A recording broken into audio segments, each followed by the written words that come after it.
Hello, let's get right into it. We have a lot to go. Okay, this is the account of Noah and his family. Noah was a righteous man, blameless among the people of his time. Okay, he walked faithfully with God. Noah had three sons, Sem, Ham, and Japheth. Now the earth was corrupt in God's sight and was full of violence. God saw how corrupt the earth had become, for all the people on the earth had corrupted their ways. So God said to Noah, I am going to put an end to all people, for all the earth is filled with violence because of them. I am surely going to destroy both them and the earth. So make yourself an ark of cypress wood. Make rooms in it and and coat it with pitch on the outside. There.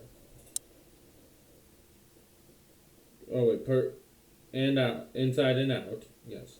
This is how you are to build it. The ark is to be 300 cubits long and 50 cubits wide and 30 cubits high. That is about 450 feet long, or 75 feet wide and 45 feet high, or about 135 meters long, 23 meters wide, and 14 meters high. Translating cubics can be a little hard sometimes because we don't there's many different cubics. It changes throughout history. So anyway, make a roof for and since like ancient times. It, leaving below the roof an opening of 1 cubit high all around. Put a door in the side of the ark and make lower, middle, and upper decks. I am going to bring floodwaters. I'm going to bring floodwaters on the earth to destroy all life under the heavens. Every creature that has breath in the breath of life in it. Everything on earth shall perish. Now notice something. The fish are described in the sea. The sea and the water are seen as something different. Earth usually just means dry land. So yes, there were no blue whales on the ark. Regardless of what you believe, can you please accept there were no blue whales on the ark? That's a ridiculous objection. But I will establish my covenant with you, and you will enter the ark, and you and your sons and your wife, and your sons' wives with you. So that's like a total of 9 people, if you just in case you're wondering. You are to bring into the ark 2 of all living creatures with you, male and female, to keep them alive with you. 2 of every kind of bird, of every kind of animal, and of every kind of creature that moves along the ground will come into you to be kept alive. You are to take every kind of food that is to be eaten and store it away as food for you and for them. Noah did just as God commanded. The only way of surviving this is to get in the ark. The only way of surviving the last judgment is to accept Jesus. Jesus is the door of the ark.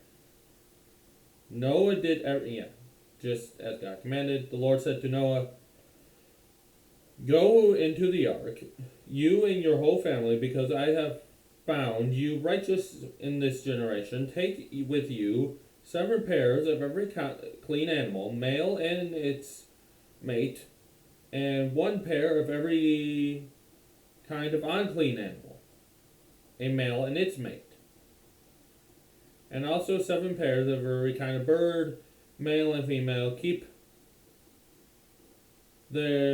To keep their various kinds of alive throughout the earth. No, this isn't contradiction.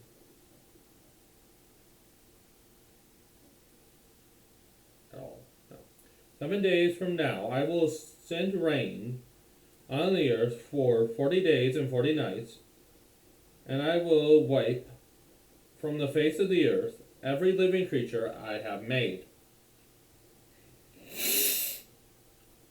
So, no, that wasn't contradictory. Like 7 pairs of every kind of bird, 2 of every kind of bird. Well, yeah, male and female. 7 pairs of those 2 kinds. Yeah. This is probably makes more sense in Hebrew. Anyway, Noah did all the Lord commanded him.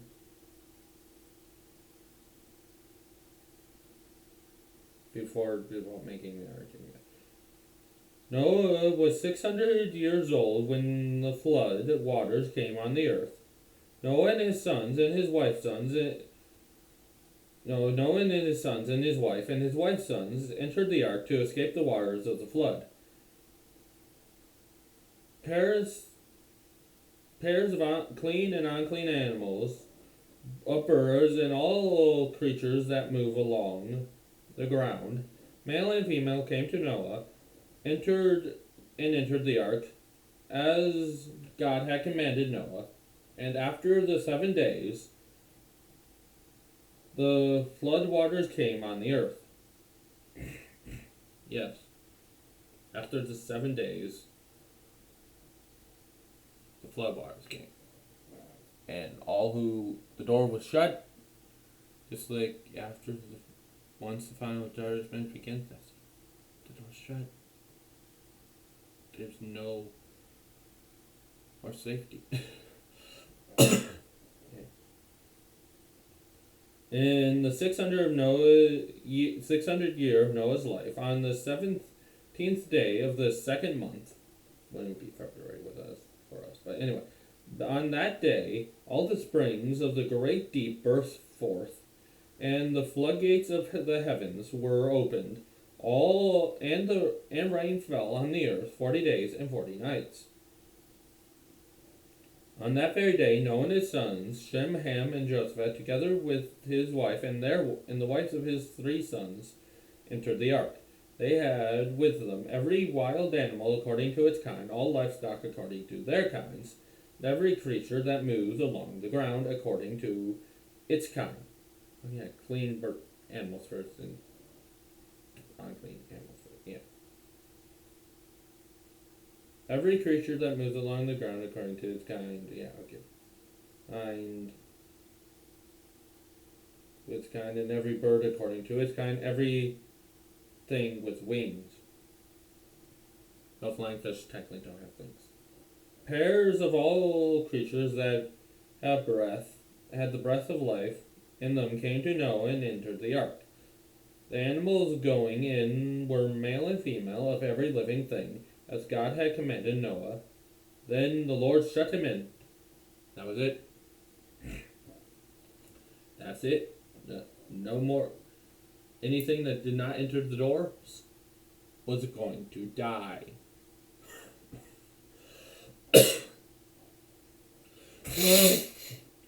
Just like anybody who doesn't believe in Jesus and accept him as his Savior, they suffer the same fate. For 40 days the flood kept coming on the earth, and as the waters increased, they lifted the ark high above the earth. The waters rose and increased greatly on the earth, and the ark floated on the surface of the water. They rose greatly on the earth, and all the high mountains under the entire heavens were covered. The waters rose and covered the mountains to a depth of more than 15 cubits. What is more than 15 cubits? Oh, it's about 23 feet. Or about 6.8 meters. So that's already on top of the mountains, by the way. Not like... It's just... That's how deep the water is. That's like... If you were measuring to the highest mountain, they would be that much higher. Every living thing that moved on land perished, birds, livestock, animals, and all the creatures that swarmed over the earth, and all mankind, everything on dry land that had the breath of life in its nostrils died. Every living thing on the face of the earth was wiped out, people and animals and the creatures that moved along the ground, and the birds were wiped out from the earth. Was this overkill? No. Even if it's a global flood, it's not overkill. Anyway, only Noah was left, and those with him on the ark. Just like you believe in Jesus, you're surviving judgment. Yeah. There's parallels. Jesus said he's the door, remember? The waters flooded the earth for 150 days. But God remembered Noah and all the wild animals and the livestock that were with him in the ark. And he sent a wind over the earth, and the waters receded. Now the springs of the deep and the floodgates of the heavens had been closed, and the rain had stopped falling from the sky. So it was more than rain, it was springs. Like things, I guess, overactive string, just like water literally gushing out from under the earth.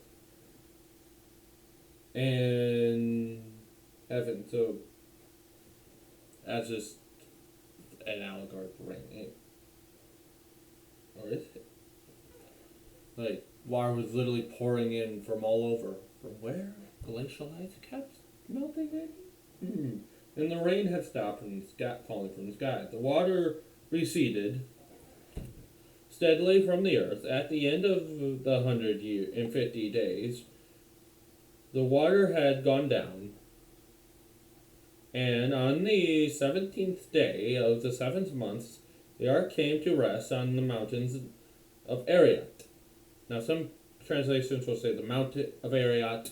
If it's Mount Ararat, the ark is no longer around because Ararat is a volcano. And it most certainly erupted. Although there are people who said they found the ark. No, I'm not going over all the people who thought they found the ark.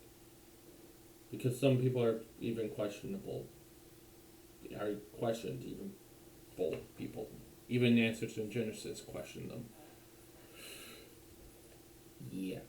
7 months the ark came, and on the 17th day of the 7th month the ark came to rest in the Mount of Ararat. So wait, if you know, first Ararat is like in Turkey and Armenia, the mountains of Ararat, and if you know when this would be for us, please, from the Hebrew calendar, because of course Moses would be using the Hebrew calendar, which they know about. Write down in the comments when this would be. The waters continued to recede until the 10th month, and on the first day of the 10th month, the tops of the mountains became visible. After 40 days, there is 40 days again. Noah opened a window he had made in the ark, and sent out a raven. And it kept flying back and forth until the waters had dried up from the earth. Then he sent out a dove to see if the waters had receded.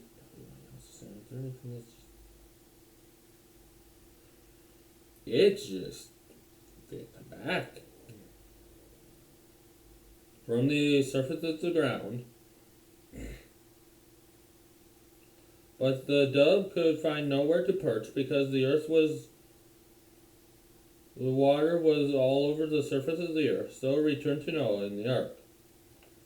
That means the raven just left and kept on flying around too. Yeah. He reached out his hand and took the dove and brought it back to him in the ark, for he waited 7 more days and again sent the dove out from the ark. When the dove returned to him in the evening, there in its beak was a freshly pricked olive leaf. You know, the whole dove was an olive branch thing as a peace symbol is really weird. Because, okay, just pretend it was a global flood.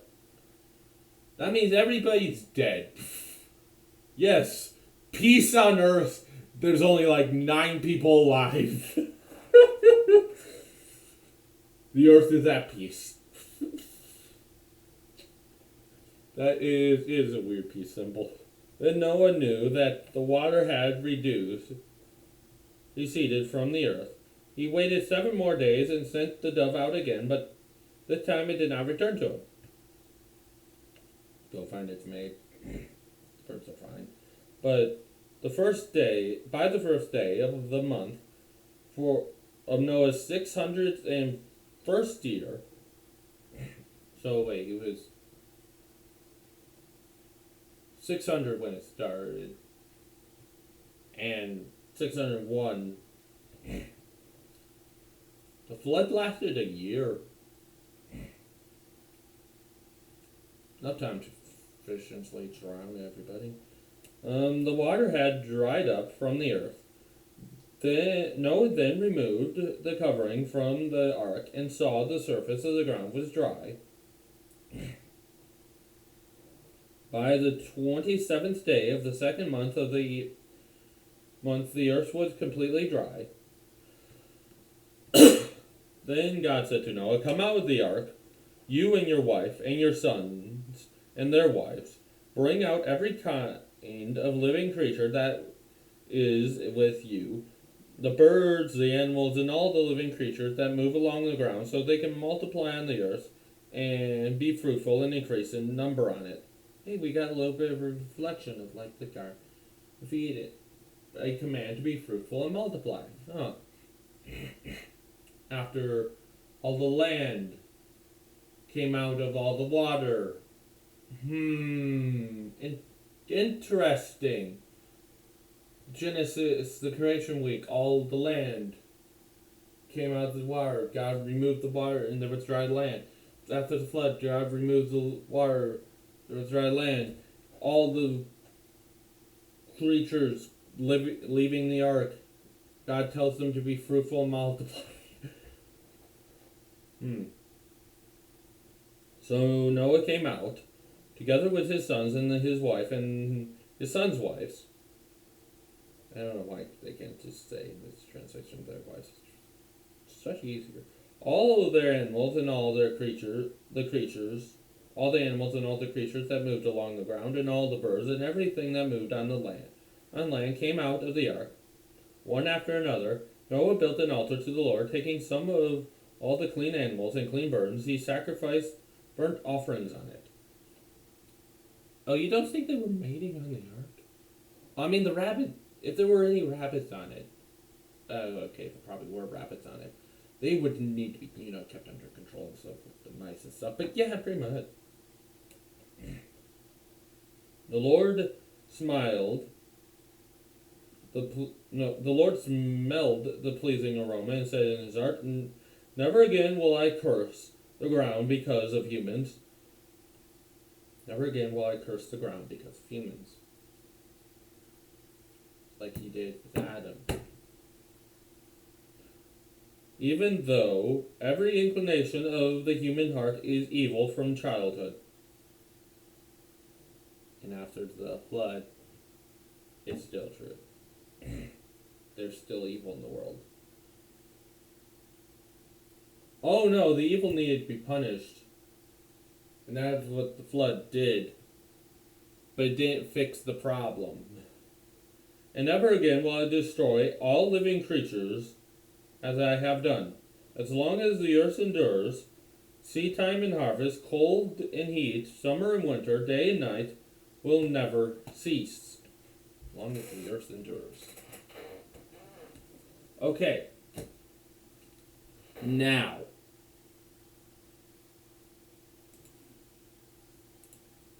Sentinel apologetics. I linked something. Okay. 4. So, it's a region, the Persian Gulf.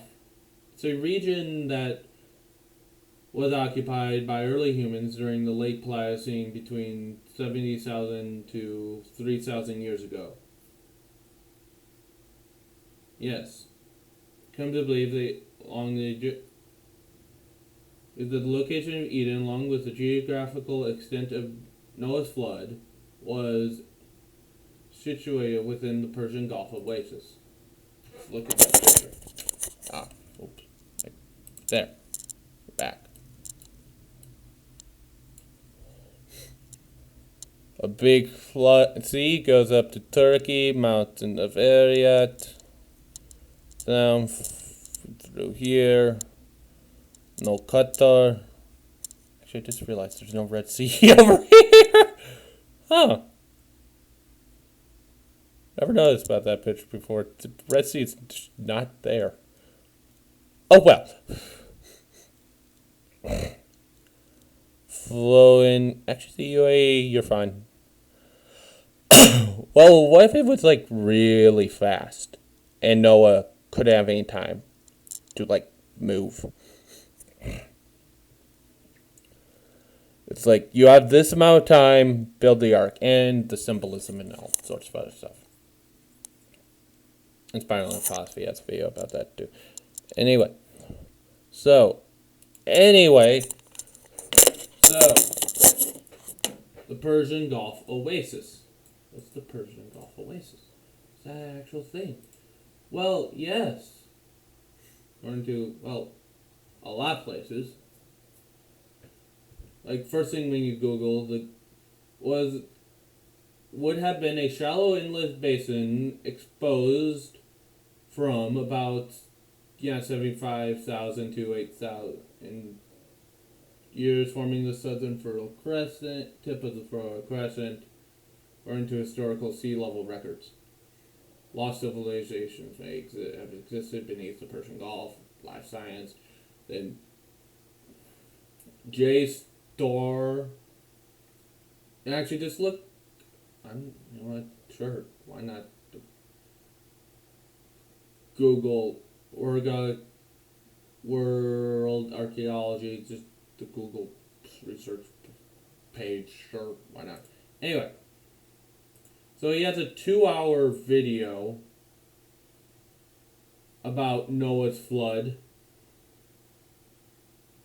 I also will be leaving in the comments. Okay, so first we need to note that Genesis 1 details for us the chronologically the natural history of Earth. Our current geological research has detailed stuff, blah blah blah. Okay. Second, the fascinating Zeltskin deluge that occurred 5.3 million years ago that was refilling the entire Mediterranean basin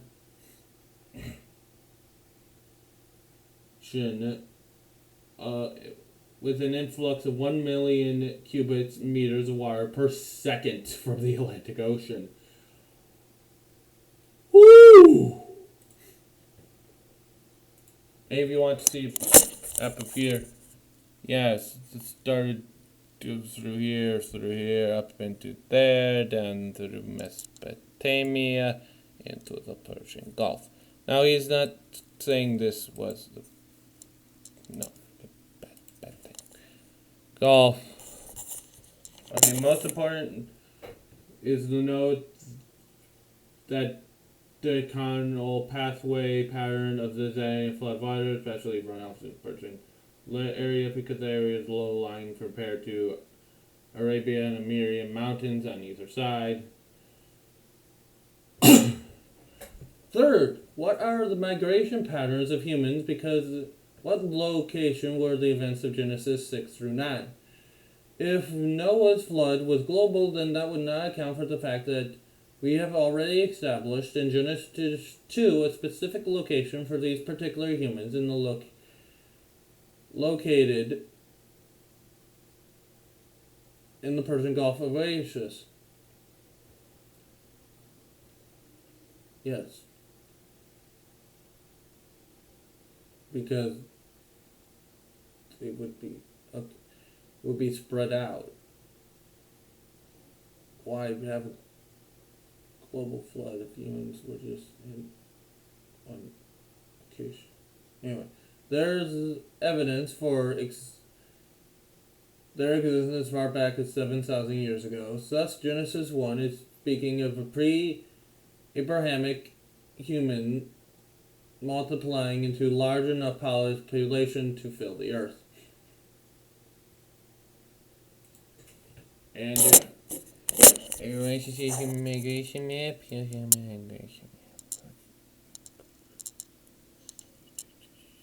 Here, the Persian Gulf's not there. There's the Red Sea. Anyway.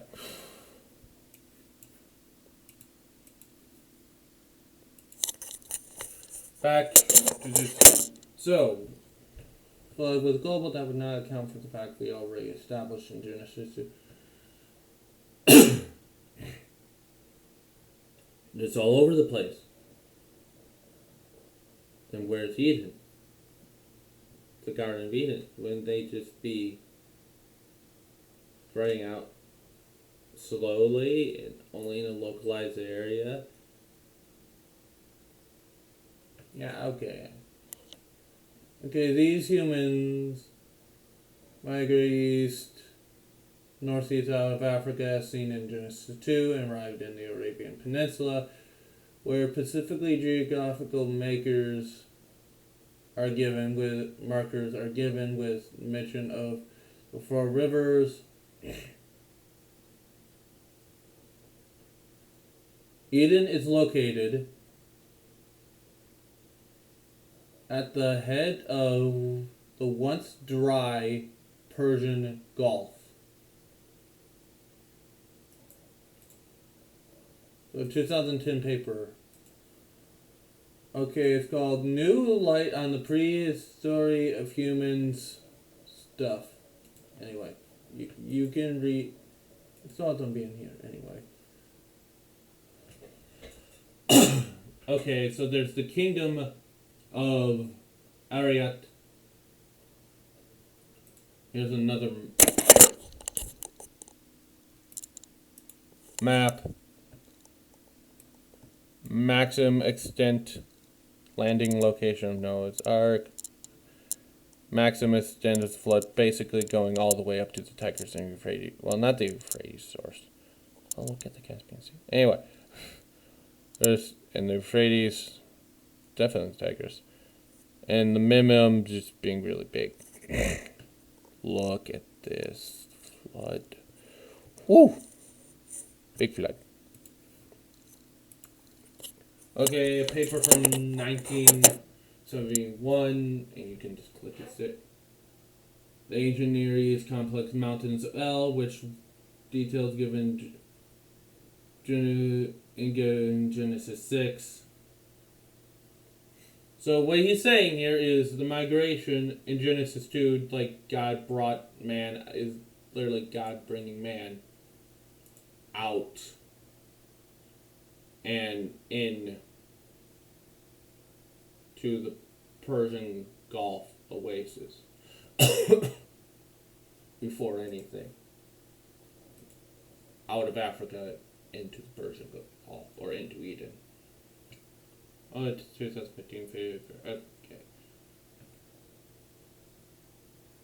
Yes.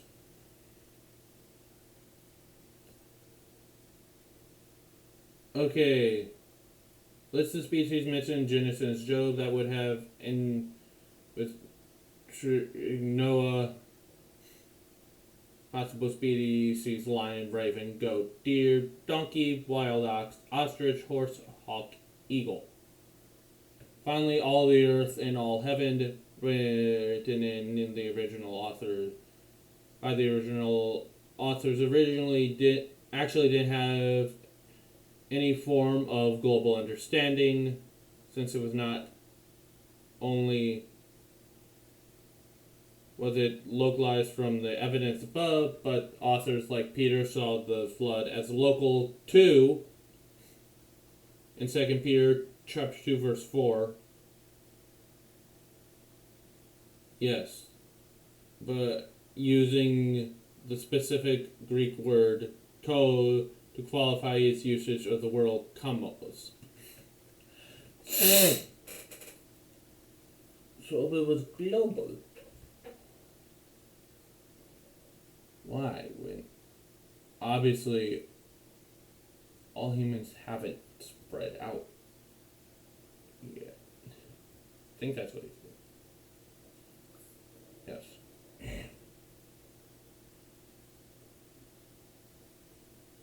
Right? Okay. Over the globe will not account for the fact that we already established in Genesis 2 a specific location for these particular humans. Wait. We're sitting and stuff. Okay. What happened 3,000 years ago? Well, there was a major war outbreak on Lake Azeka, which at the time been the size of the Black Sea, the largest lake on the earth.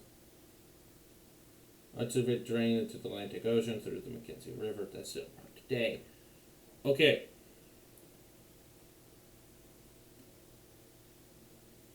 Cave bears.